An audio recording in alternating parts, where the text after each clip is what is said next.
Hey guys, Jason with LUMABLADE here. I'm just driving and I thought of something. Something that I can relate to and that's going to affect knife making. The one thing is dealing with customers. Now, my business is in a very affluent beachside area, very affluent. So I deal with people that are very, very wealthy. And along with wealthiness comes pretentiousness, it comes arrogance, and ignorance. I can't tell you how many times it'd be 90 degrees out in the sun and you're out digging and they don't offer you a drink of water, and they will complain if you drink from their hose and want to deduct the water from the bill. Yes, that's how bad it is. Okay.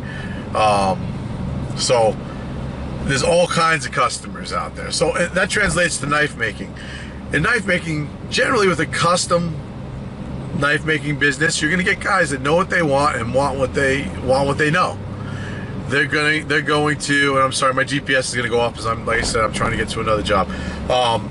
They're gonna know what they want. They're going to be very specific. So that's not really going to be an issue for most customers. They're spending a little bit more money than they would at a Walmart store. So, or whatever, box store, or for a mass production knife. So they kind of know what they want. Along with that comes their expectations. So you're going to have the customers that see the finished product and they are just wowed and floored by it, and it was what they wanted, and this and that, and they're going to be so happy with you. Then you're going to have those customers that are going to be the super critical customers, the real picky customers that are going to literally take out a magnifying glass and look over the knife.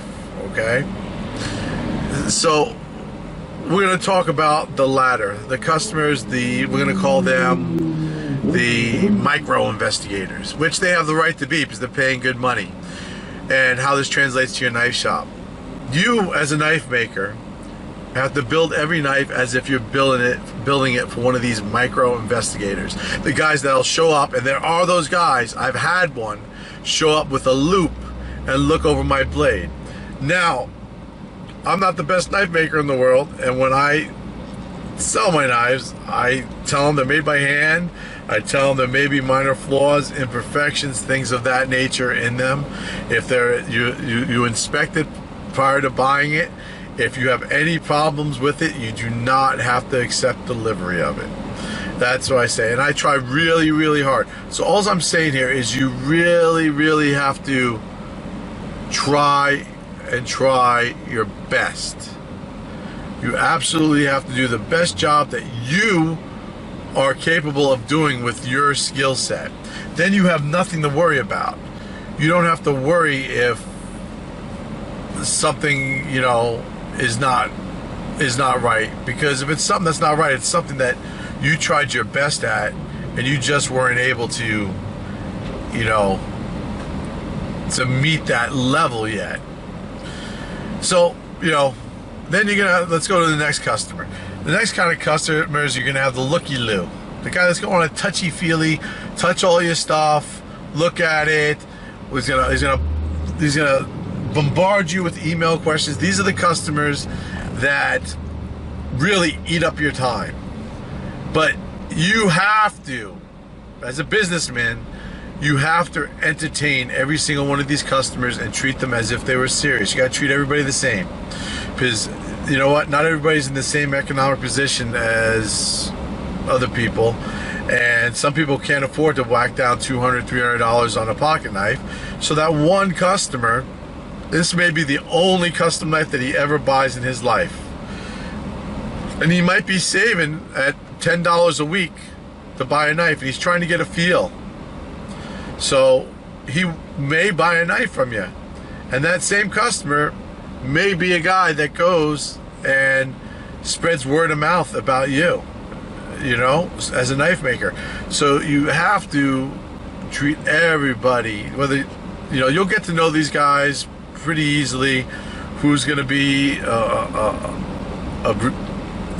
massive buyer, who's going to be a micro-investigator, and who's going to be a looky-loo. You're just going to be able to figure it out as time goes on in business. I mean, you really are.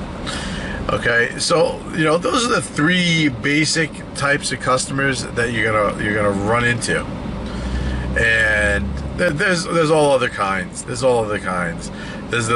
welchers, the guys that order it and then they never pick it up. But you got to understand that if someone orders something, a lot can happen in 2 months when you're making the knife, or a month to them in their personal life. So what I'm saying is, guys, is you're gonna be dealing with a lot of different people. So you may want to just prepare yourself for it, okay? Because there's a whole nother side to just learning making knives if you're planning on running a business, and a lot of it with knife making is people skills, speaking with people and promoting yourself. Me, I'm kind of a to myself type of guy. I'm not the first guy in public just to walk up to people and say, hey, hi, how you doing, and shake your hand. I'm not really that guy, but I have to be. In this business, you have to be, because your name is what's going to sell your blades. You have to build your brand, you have to build your name, and that's what I'm in the stages of doing right now. I'm trying to build my name. So that forces me, when I'm in public, to just talk to people. It's off for me, but it's really not as bad as I thought it was going to be. I go to motorcycle rallies, events. I walk up to people, talk to them, tell them about what I do. I go camping. I'm at a campground. I meet somebody. I talk to them.